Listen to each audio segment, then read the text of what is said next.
เป็นยังไงหลังจากมางวมงานดอกมื้อนี้ม่วนบ่ม่วนเนาะตอนนี้จะเฮ็ดหยังตอนนี้นะนึ่งข้าวเป่าไฟยามแรงแสดงว่าเจ้าขยันเลยเนาะ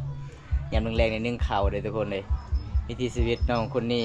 ส่วนหลายน้องกินข้าวบ่หลายกินแต่ส้มอย่างเดียวหลายที่สุดทุกคนเลยท้องเจ็บท้องเลยเข้าป่าเลยหมู่บ้านแบบโบราณเลยเป็นตะม่วนพี่น้องหมู่บ้านนี้ได้บางคนก็มีเฮือนน้อยบางคนก็มีเฮือนใหญ่พี่น้องเฮือนแปลนก็มีบางคนก็มีเฮือนแบบโบราณเลยทุกคนทางต่อเขาเจ้าเก็บมาแต่ป่าแต่ดองแบบเอกลักษณ์เขาเจ้าคือเขาเจ้าต้องเก็บมือสานแล้วก็มาห่อไว้จุดนี้เพราะว่ามันเป็นตามความเชื่อแบบโบราณเขาบอกว่าผีปอบย่าน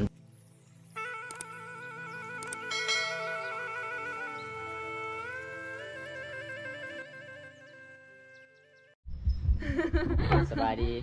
โดยสบายดีเป็นยังไงหลังจากมางวมงานดอกมื้อนี้ม่วนบ่ม่วนเนาะคนมันหลายเด้บ่มีฮอดเดินตอนนี้จะเฮ็ดหยังตอนนี้นะนึ่งข้าวเป่าไฟยามแรงแสดงว่าเจ้าขยันเลยเนาะยามแรงนี่นึ่งข้าวเด้อทุกคนเลยวิถีชีวิตน้องคนนี้ส่วนหลายน้องกินข้าวบ่หลายกินแต่ส้มอย่างเดียวหลายที่สุดทุกคนเลยท้องเจ็บท้องเลยเข้าป่าเลยไปยังไดหมู่จักโตไล่ลังบ่มีหมู่เลยเอาพี่น้องอันนี้คือน้องโทเด้อทุกคนเพิ่นก็สินึ่งข้าวอัปเดตวิถีชีวิตน้องบรรยากาศยามแรงสาวลาวเขตชนบทบ้านเฮาก็คือแบบนี้แหละทุกคนหลังจากนั้นก็คือสาวลาวนี่เขาเจ้าก็ช่วยเวียกอีพอยแม่เป็นขวดที่เขาเจ้าตักน้ำนี่พี่น้องใส่น้ำสร้างที่เขาเจ้าใส่ท่อแล้วก็เจ้าให้ใส่จุดนี้แบบโบราณนี่กับบุบีน้ำขายทุกคนเลยก็เลยเขาเจ้าก็ต้องไปตักพูนนอกจากบ้านทุกคนนี่บนตากาซีดิอัปเดตให้ FC นะครับชมบรรยากาศรอบๆในเขตชนบทหมู่บ้านเพียงอลองบ้านทุกคนนี่เป็นบ่พี่น้องอันนี้เป็นกบเมืองฟ้าวเขาเจ้ากระปุกมาตามบ้านเฮือนหมู่บ้านแบบโบราณเลยเป็นตะม่วนพี่น้องหมู่บ้านนี้ได้บางคนก็มีเฮือนน้อยบางคนก็มีเฮือนใหญ่พี่น้องเฮือนแปลนก็มีบางคนก็มีเฮือนแบบโบราณเลยทุกคนจะทำพวกจะเป็นงานดองเขาเจ้าเห็นงานดองทุกคนวันนี้ฝนฟ้าอากาศม่วนหลายเลยทุกคนเลยบอกม่วนหลายเลยธรรมศาสตร์บ้านเฮาอันนี้เอกลักษณ์ของสุมเผามังกรอันนี้เป็นต่อเลยต่อเขาเจ้าเก็บมาห่างต่อเขาเจ้าเก็บมาแต่ป่าแต่ดองแบบเอกลักษณ์เขาเจ้าต่อห่างต่อปะแล้วก็คือเขาเจ้าต้องเก็บมือสานแล้วก็มาห่อไว้จุดนี้เพราะว่ามันเป็นตามความเชื่อแบบโบราณเขาบอกว่าผีปอบย่านบ่ให้บ่อยากย่านขึ้นศาลเฮาทุกคนแบบเขาเจ้าเฮ็ดแบบนี้พี่น้องเอกลักษณ์ของสุมเผามังกรเด้อทุกคนทุกคนประมาณ15 นาทีเดี๋ยวไปน้องเพิ่นนึ่งเขาเลยพี่น้องเลยนึ่งเขาโป้เข้าหน้าบ่นี่บ่แม่เขาซื้อเอ้าบ่แต่บ่แม่นเข้าหน้านี่เนาะเข้าให้เนาะเข้าหน้าแม่นเข้าหน้านี่ทุกคนเพราะว่าเฮือนน้องก็บ่ได้เฮ็ดหน้าบ่มีรถไถนาอ๋อหลังจากเจ้านึ่งข้าวสุกแล้วเจ้าเฮ็ดหยังนั่นน่ะต้มหยังภาษามังกรเนี่ยภาษามังกรไปว่าจังได๋แดนรวยแดนรวยคือไตไก่ทุกคนเลยน้องก็บ่ออกกันถ้าบ่ฮู้จักน้องก็บ่ออกเลยทุกคนนี่เด้อทุกคนเลยถ้าผู้ใดอยากเอาสาวโทรหมู่บ้านนี้พี่น้องบอกเลยน้องคนนี้ดำรงชีวิตบรรยากาศยามแรงเวียกบ้านเวียกเฮือนเวียกศาลสำเร็จพี่น้องเอ้ยเพราะว่าชาวลาวบ้านเฮานี่หลายๆคนก็สู่ชีวิตเฮ็ดเวียกบ้านเฮ็ดเวียกงานก็ได้พี่น้องแต่ขายเครื่องของนี่บ่เป็นหลายบ่เป็นเนาะมันยากเด้แบบบ้านเฮาก็บ่เคยขายเครื่องของมีแต่เฮ็ดไร่เฮ็ดสวนเฮ็ดนาถ้าหาอยู่หากินก็ต้องเข้าป่าเข้าดงหาหน่อไม้อหยังต่างๆอยากกินป่าต้องไปสระป่าตามห้วยตามห้องทุกคนเลย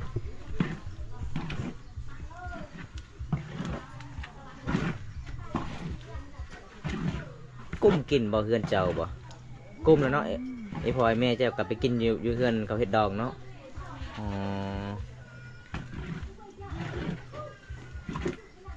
อย่างตอนเช้าคือแม่บ่นึ่งข้าว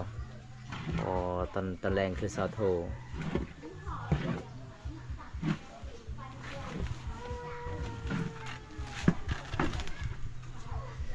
ปลามันอากาศร้อนหลายทุกคนเลย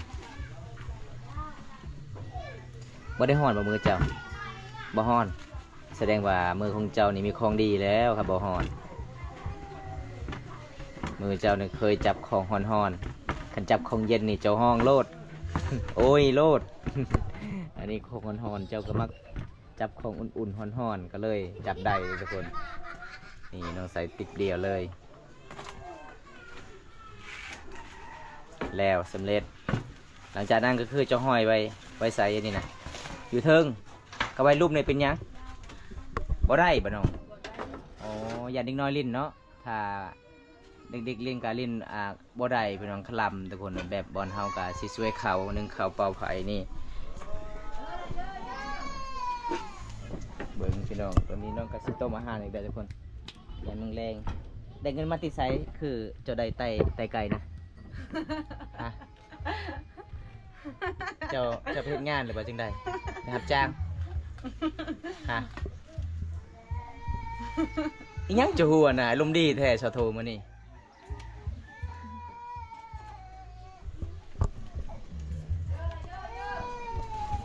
เอา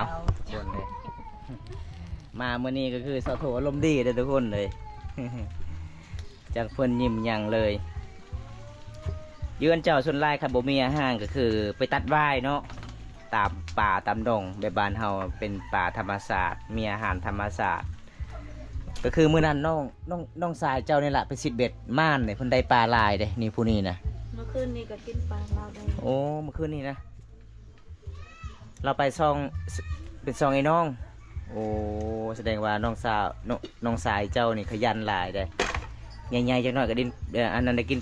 ปลาใหญ่โลดเพราะว่าตอนนี้ยังน้อยเด้ต้องหาปลาน้อยก่อนเมื่อวานนี้เขาเจ้าส่งคนสิเบ็ดปลามวนหลายเลยทุกคนเลยส่วนผู้เอ้ยก็รอทาเฮ็ดกินแกงกินได้นี่ตึกเบ็ดบ่เป็นมีแต่หาหน่อไม้ขุดจิรอสอนกุ้งใดทาสิเบ็ดนี่บ่ได้เด้อทุกคนปลาหอนหลายเลยพี่น้องขนาดฮอนสำนีน้องก็ยังอยู่เตาไผ่ได้ทุกคนเลยขังคนอื่นนี่แล้วเลยกับเตาไผ่นี่กัดฮอนๆนี่ น่าสิบ่ไหวละ น้ำระเจาะดาว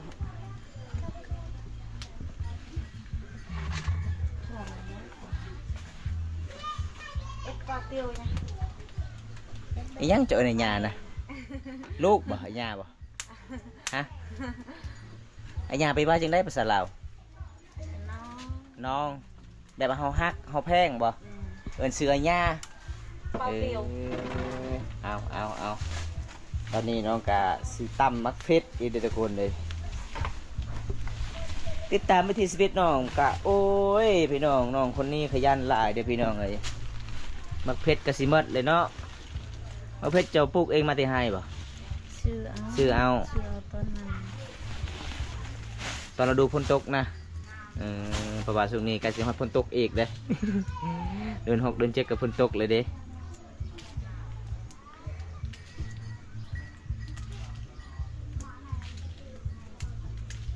ผู้ได้มาบ้านชาวโทนี่บ่ผิดหวังเลยทุกคนเลย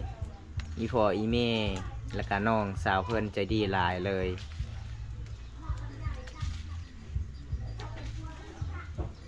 FC หลายๆคนถามว่าถ้าไปเที่ยวเขตชนบท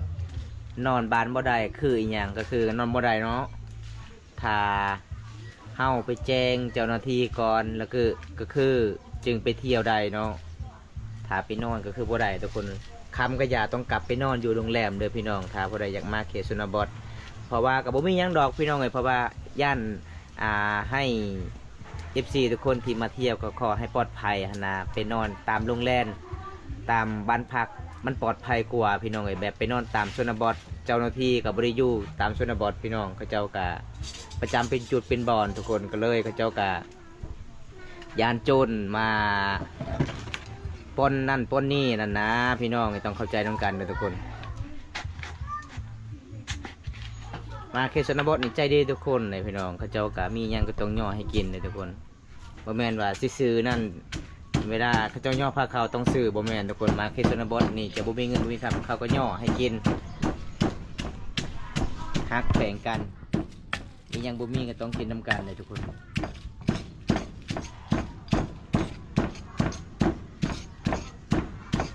น่าสะโทฮอนๆปานนี้ก็ยังอยู่กับเตาไผ่เบิ้งพี่น้องเลย ความใจดีนี่พี่น้องเบิดคำชี้เว้าเลยได้น้องเพชรเจอย่างเนาะแตกเนาะอะไรเบะเตะอะไรแล้ว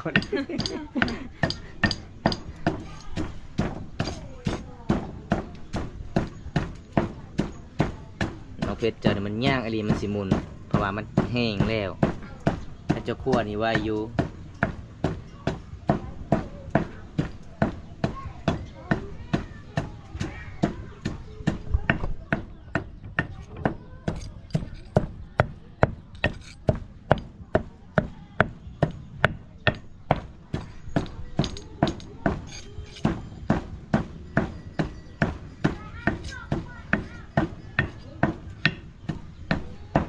อันนี้ก็คือสูตรของน้องสาวโทเฮ็ดแจวเลยทุกคนเลยเพิ่นว่าอยากเฮ็ดแจวแซ่บๆนัวๆเพิ่นกินกับไตไก่แต่บ่มีอีหยังเลยพี่น้องเอ้ยมีแต่เกลือกับเป็นนัวใส่ชนร้ายนี่สาวลาวเนี่ยบ่มักกินน้ำป่าทุกคนเพื่อนน้องมีอยู่น้ำป่านี่ทุกคนเห็นบ่แต่น้องบ่มักใส่แต่เกลือกับเป็นนัว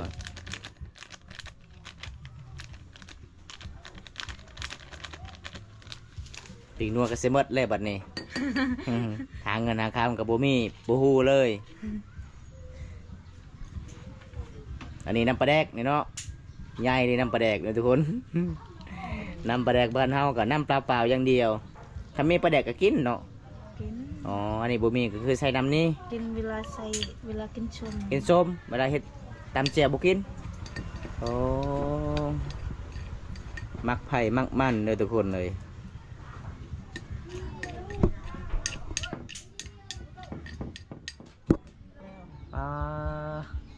ยังมือเจ้าสันนี่ยึกนะ เมื่อยน่ะ เมื่อยจะเป็นยัง ไปขี้ โอ้หากันแล่งเข้าป่าโอ้ แต่ไปส่งละ แม่น FC เว้าแล้วอย่ากินหลายอย่ากินหลายเดี๋ยวท้องเสียเห็นบ่ ยังบ่ได้กินข้าวขอกินข้าวก็กินข้าวแล้ว จะกินส้มเลยทางเที่ยงยังบ่กันกินเช้ากินข้าวเห็นบ่ทุกคนเลยข้อยเห็นเจ้ากินแท้กินว่าข้อยจนญาติในเจ้ากินนี่ได้ กินลีอีหล่อเลย กินเมื่อวานยังบ่ได้กินข้าว อ๋อกินมื้อนี้จิบทองเลยอืมแสดงว่าวันนี้จะกินข้าวเที่ยงมื้อนี้จะบ่กินข้าวเที่ยงก็เลย มันเจ็บท้องแห้งทุกคนตอนนี้น้องก็สิซอยตับไก่ก่อนทุกคนเลยน้องได้อาหารแซ่บๆได้นี่หน้าตาเป็นแบบนี้นี่ทุกคนเห็นบ่เป็นแบบนี้แหละหน้าตาคันสิขายอยู่ในเมืองกะได้หลายอยู่เนาะ ยังไม่ได้มาเจน 35ไปนุ่นเจแต่เมืองก็เชิงลำ10,000ฮะนับกำไร ตาพี่ดอกไปจดนั่นเจนเนาะตาเดิม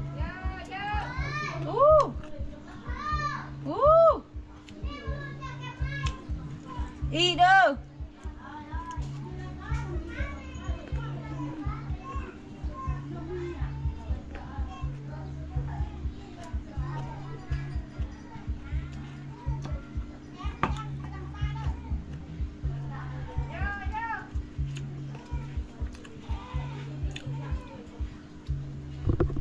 นี่นะทุกคนถ้าผู้ใดอยากกินอาหารบ้านสอโทรมาได้เด้อพี่น้องเพิ่นกะสิทำเมนูให้กินแบบบ้านเฮานี่เขาเจ้ากับบ่ได้ปิ้งพี่น้องแบบต้มแล้วก็กินไปเลย กินง่ายอยู่ง่าย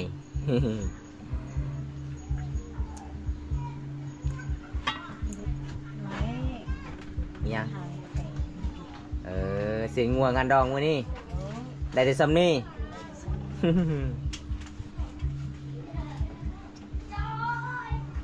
ไปเจาะมือ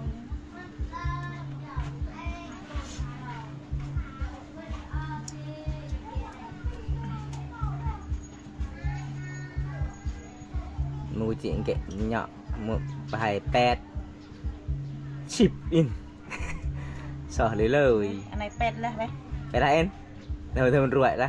เป็ดละ มันเจอเนาะมันไปกี่เนี่ย กี่nhọ cho qua điไป ไรเงี้ยเลี้ยว Nhỏ lấy lông chân cái đề.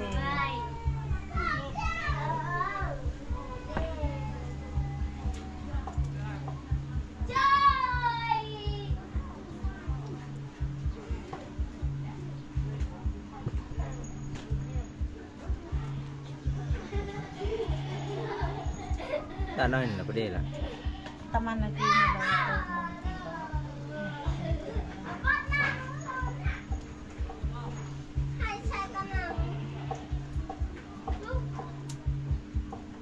Mùa này nhà tầng lệ trệ sangat.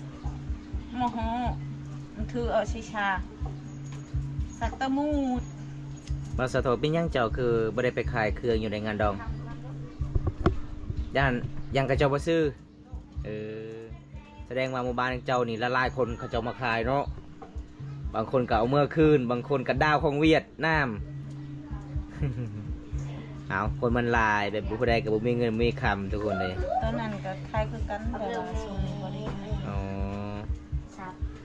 แสดงว่าเจ้าสงกรานต์นี่ก็ขายเครื่องอีกอยู่แกงเรียนบ่ได้ขายอีก Bộ khai. โอ้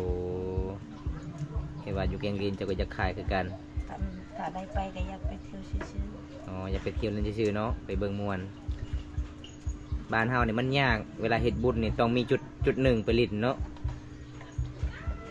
แต่ละหมู่บ้านเฮาก็บ่ได้เฮ็ดบุญนี่ทุกคนเลยบุญปีใหม่ลาวก็บ่ได้เฮ็ดเอาแบบชนบทถ้าไปเฮ็ดบุญก็คือไปลิ้นบอนแกงมีที่บุญเดือน4ล่ะพี่น้องเอ้ยม่วนชนบทบ้านเฮาไปเที่ยวละลายตะกี้แต่ก่อนกับคอนเสิร์ตเขามักเบิ่งคอนเสิร์ตวงธรรมดากับมักเบิงเดี๋ยวนี้กะมันสิ้นแล้วก็เลยก็จะมักเล่นแบบบุญอีกทุกคนกะเหยกะกาดเหยกะกาดทักละมาเนี่ยตีมันเต้ากะกาดกันนะรวม Luam mấy ông cái. Cắt với. Taman cắt đi. มาบ้านเสาเธอพวกนี้ทุกคนเลยนี่น้องกะสิย่อพาเขาให้กินอีกพี่น้องไปมื้อได้บ่แม่นว่าน้องว่าสิบ่ได้ย่อน้องย่อเบิดทุกมื้อเลยทุกคนมามื้อใดน้องก็ย่อน้องถามตลอดว่าถ้าบ่กินข้าวก็บ่ได้อีกประเพณีของชนบทลาวเด้อทุกคนเอาตอนนี้กลับมาฮอดจุดบ่อนน้องกินข้าวเลยเด้อทุกคนบ่อนห้องนอนน้องเลยอันนี้คือแพรเฮาเสร็จมือได้เวลากินข้าวกินน้ำล้างมือบอแพรของน้องตามเองชุดของชุมเผ่ามังกรงามหลายพี่น้องอันนี้มันเก่าแล้วกว่า30 ปีกว่า3-4 ปีเลยพี่น้องเลยมันเก่าแล้วน้ำย่างนี่น้ำซางเขาเลยคิดว่าน้ำสะอาดจะกินน้ำสะอาด น้ำซางอันนั้นสะอาดอยู่เนาะบ้านเฮาเนาะ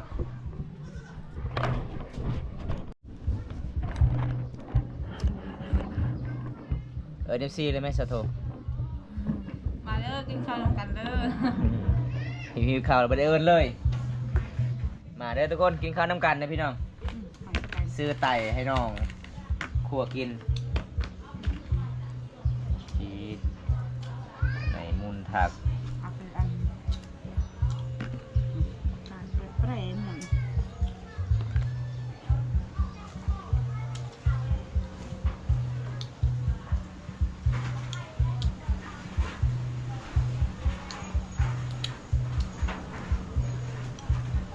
มาแล้วทุกคนกินน้ำกันได้อพี่น้องเว้ยแสบหลังจากกินข้าวกันน้ำแล้วป้าอาหารโคตรหลายเลยกินบ่เบิดพี่น้องเว้ย สาวโทรใจดีเลยทุกคนอันนี้ก็คือบ้านของน้องอันนี้เป็นห้องน้องได้พี่น้องเว้ยสัญญาณโทรศัพท์ก็คือจุดนั้นมีพี่น้องเห็นบ่น้องก็เลยวางโทรศัพท์ไว้จุดหันห้องน้องผู้สาวมีแต่จุดนี้แหละพี่น้องเพราะว่าคือของน้องก็เป็นเสาหลักครอบครัวเลยน้องโทรคนนี้ทุกคนน้องคนชูชีวิตได้